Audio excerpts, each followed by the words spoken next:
जय सिया राम। लक्ष्मी नारायण भक्ति चैनल में आप सभी भक्तों का स्वागत है। आज हम अध्याय 6 माघ मास अध्याय 6 उसमें माघ स्नान के लिए मुख्य तीर्थ और नियम। राजा दिलीप ने पूछा, मुने, आप इक्ष्वाकु के गुरु और महात्मा है, आपको नमस्कार है। माघ स्नान में संलग्न रहने वाले पुरुषों के लिए कौन कौन से मुख्य तीर्थ है, उनका विस्तार के साथ वर्णन कीजिए, मैं सुनना चाहता हूँ। वशिष्ठ जी ने कहा, राजन, माघ मास आने पर बस्ती से बाहर जहाँ कहीं भी जल हो, उसे सब ऋषियों ने गंगा जल के समान बतलाया है। तथापि मैं तुमसे विशेषतः माघ स्नान के लिए मुख्य तीर्थों का वर्णन करता हूँ। पहला है तीर्थराज प्रयाग। वह बहुत विख्यात तीर्थ है। प्रयाग सब तीर्थों में कामना की पूर्ति करने वाला तथा धर्म, अर्थ, काम और मोक्ष चारों पुरुषार्थ को देने वाला है। उसके सिवा नैमिषारण्य, कुरुक्षेत्र, हरिद्वार, उज्जैन, सरयू, यमुना, द्वारिका, अमरावती, सरस्वती और समुद्र का संगम, गंगा सागर संगम, काशी, त्रयंबक तीर्थ, सप्त गोदावरी का तट, कालसर, प्रभास, बद्रिकाश्रम, महाकालेश्वर, ओमकार क्षेत्र, पुरुषोत्तम क्षेत्र, जगन्नाथपुरी, गोकर्ण, भृगकर्ण, भृगतुंग, पुष्कर, तुंगभद्रा, कावेरी, कृष्णा, बेणी, नर्मदा, स्वर्णमुखरी तथा वेगवती नदी, ये सभी माघ मास में स्नान करने वालों के लिए मुख्य तीर्थ है। गया नामक जो तीर्थ है वह पितरों के लिए तृप्तिदायक और हितकर है। ये भूमि पर विराजमान तीर्थ है जिनका मैंने तुमसे वर्णन किया है। राजन, अब मानस तीर्थ बतलाता हूँ, सुनो। उनमें भली भांति स्नान करने से मनुष्य परम गति को प्राप्त होता है। सत्य तीर्थ, क्षमा तीर्थ, इंद्रिय निग्रह तीर्थ, सर्वभूत दया तीर्थ, आजर्व सरलता तीर्थ, दान तीर्थ, दम मनोनिग्रह तीर्थ, संतोष तीर्थ, ब्रह्मचर्य तीर्थ, नियम तीर्थ, मंत्र जप तीर्थ, प्रिय भाषण तीर्थ, ज्ञान तीर्थ, धैर्य तीर्थ, अहिंसा तीर्थ, आत्म तीर्थ, ध्यान तीर्थ और शिव स्मरण तीर्थ। ये देखिए, शंकर भगवान का जब भी तीर्थ है, सभी मानस तीर्थ है। मन की शुद्धि सब तीर्थों से उत्तम तीर्थ है। शरीर से जल में डुबकी लगा लेना ही स्नान नहीं कहलाता। जिसने मन और इंद्रियों के संयम में स्नान किया है, वास्तव में उसी का स्नान सफल है, क्योंकि वह पवित्र एवं स्नेह युक्त चित्त वाला माना गया है। जो लोभी, चुगलखोर, क्रूर, दंभी और विषय लोलुप है, वह संपूर्ण तीर्थों में स्नान करके भी पापी और मलिन ही बना रहता है। केवल शरीर की मेल छुड़ाने से मनुष्य निर्मल नहीं होता, मन की मेल धुलने पर ही वह अत्यंत निर्मल होता है। जलचर जीव जल में ही जन्म लेते और उसी में मर जाते हैं, किंतु इससे वे स्वर्ग में नहीं जाते, क्योंकि उनके मन की मेल नहीं धुली रहती। विषयों में जो अत्यंत आसक्ति होती है, उसी को मानसिक मल कहते हैं। विषयों की ओर वैराग्य हो जाना ही मन की निर्मलता है।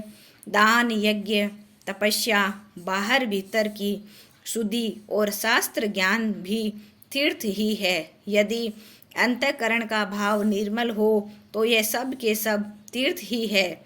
जिसने इंद्रिय समुदाय को काबू में कर लिया है, वह मनुष्य जहाँ जहाँ निवास करता है, वहीं वहीं उसके लिए कुरुक्षेत्र, नैमिषारण्य और पुष्कर आदि तीर्थ प्रस्तुत है, जो ज्ञान से पवित्र, ध्यान रूपी जल से परिपूर्ण और राग द्वेष रूपी मल को जो धो देने वाला है। ऐसे मानस तीर्थ में जो स्नान करता है वह परम गति को प्राप्त होता है। राजन, यह मैंने तुम्हें मानस तीर्थ का लक्षण बतलाया है।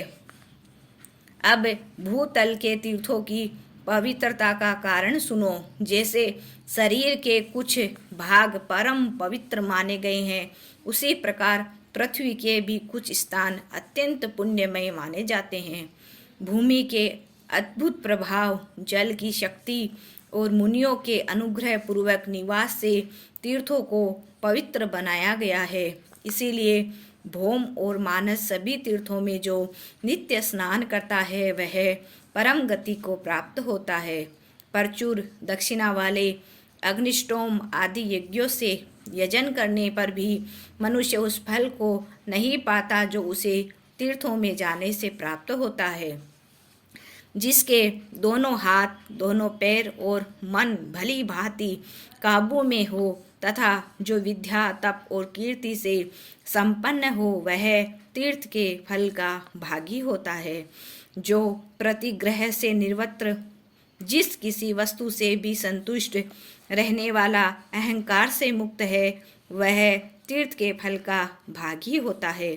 श्रद्धा पूर्वक एकाग्र चित्त हो तीर्थ की यात्रा करने वाला धीर पुरुष कृतज्ञ हो तो भी शुद्ध हो जाता है।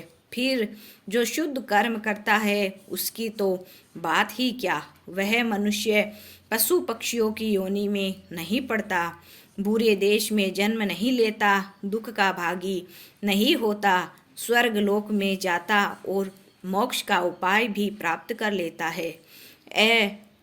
अश्रद्धालु, पापात्मा, नास्तिक, संशयात्मा और केवल युक्तिवादक का सहारा लेने वाला, ये 5 प्रकार के मनुष्य तीर्थ फल के भागी नहीं होते। जो शास्त्रोक्त तीर्थ में विधि पूर्वक विचरते और सब प्रकार के द्वंद्वों को सहन करते हैं, वे धीर मनुष्य स्वर्ग लोक में जाते हैं। तीर्थ में अर्घ्य और आवाहन के बिना ही श्राद्ध करना चाहिए। वह श्राद्ध के योग्य काल हो या न हो, तीर्थों में बिना विलंब किए श्राद्ध अर्पण करना उचित है। उसमें विघ्न नहीं डालना चाहिए। अन्य कार्यों के प्रसंग से भी तीर्थ में पहुँचे जाने पर स्नान करना चाहिए। यदि हम बिना तीर्थ के भी घर से कहीं जा रहे हैं और मार्ग में तीर्थ स्थान पड़ता है तो हमें तीर्थ में स्नान करना चाहिए। ऐसा करने से तीर्थ यात्रा का नहीं परंतु तीर्थ स्नान का फल अवश्य प्राप्त होता है। तीर्थ में नहाने से पापी मनुष्यों के पाप की शांति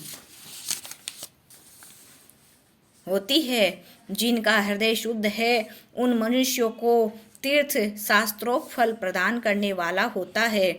जो दूसरों के लिए तीर्थ यात्रा करता है वह भी उसके पुण्य का 16वां अंश प्राप्त कर लेता है। कुश की प्रतिमा बनाकर तीर्थ के जल में उसे स्नान कराएं। जिसके उद्देश्य से उस प्रतिमा को स्नान कराया जाता है वह पुरुष तीर्थ स्थान के पुण्य का 8वां भाग प्राप्त करता है। तीर्थ में जाकर उपवास करना और सिर के बालों का मुंडन कराना चाहिए। मुंडन से मस्तक के पाप नष्ट हो जाते हैं। जिस दिन तीर्थ में पहुँचे उसके पहले दिन उपवास करे और दूसरे दिन श्राद्ध एवं दान करे। तीर्थ के प्रसंग में मैंने श्राद्ध को भी तीर्थ बतलाया है। यह स्वर्ग का साधन तो है ही, मोक्ष प्राप्ति का भी उपाय है। इसी प्रकार नियम का आश्रय ले माघ मास में व्रत ग्रहण करना चाहिए और उस समय ऐसी ही तीर्थ यात्रा करनी चाहिए। माघ मास में स्नान करने वाला पुरुष सब जगह कुछ न कुछ दान अवश्य करे। बेर, केला, आंवले का फल, सेर भर घी, सेर भर तिल, पान, 1 आढ़क, 16 सेर चावल, कुमड़ा और खिचड़ी, ये 9 वस्तुएं प्रतिदिन ब्राह्मणों को दान करनी चाहिए। जिस किसी प्रकार हो सके माघ मास को व्यर्थ नहीं जाने देना चाहिए। किंचित सूर्योदय होते होते माघ स्नान करना चाहिए तथा माघ स्नान करने वाले पुरुष को यथाशक्ति शौच, संतोष आदि नियमों का पालन करना चाहिए। विशेषतः ब्राह्मणों और साधु संन्यासियों को पकवान भोजन कराना चाहिए। जाड़े का कष्ट दूर करने के लिए बोझ के बोझ सूखे काठ दान करें। रुई भरा अंगा, सैया, गद्दा, यज्ञोपवीत, लाल वस्त्र, रुईदार रजाई, जायफल, लरोंग, बहुत से पान, विचित्र विचित्र कंबल, हवा से बचाने वाले ग्रह, मुलायम जूते, सुगंधित उपटन दान करें। माघ स्नान पूर्वक घी, कंबल, पूजन सामग्री, काला अर्घ, धूप, मोटी बत्ती वाले दीप और भांति भांति के नैवेद्य माघ स्नान जनित फल की प्राप्ति के लिए भगवान माधव की पूजा करें।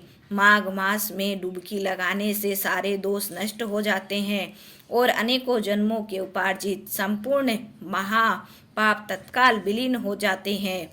यह माघ स्नान ही मंगल का साधन है, यही वास्तव में धन का उपार्जन है तथा यही इस जीवन का फल है। भला माघ स्नान मनुष्यों का कौन कौन सा कार्य सिद्ध नहीं करता। वह पुत्र, मित्र, कलह, कलत्र, राज्य, स्वर्ग तथा मोक्ष का भी देने वाला है। बोले श्री कृष्णचंद्र भगवान की जय। सीताराम जी महाराज की जय।